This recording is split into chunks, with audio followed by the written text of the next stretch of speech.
6:24 in the morning, ganito po ang lagay ng traffic sa Divisoria sa Maynila. Yan pong nakikita ninyo patungong Recto Avenue.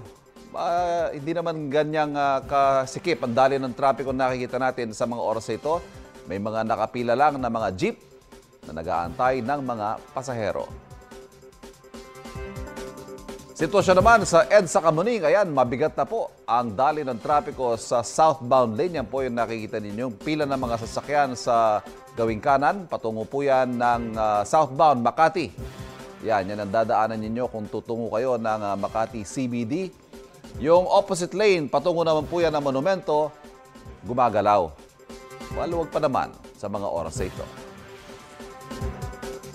Kapuso, huwag magpapahuli sa latest news and updates. Mag-iuna ka sa balita at mag-subscribe sa YouTube channel ng GMA Integrated News.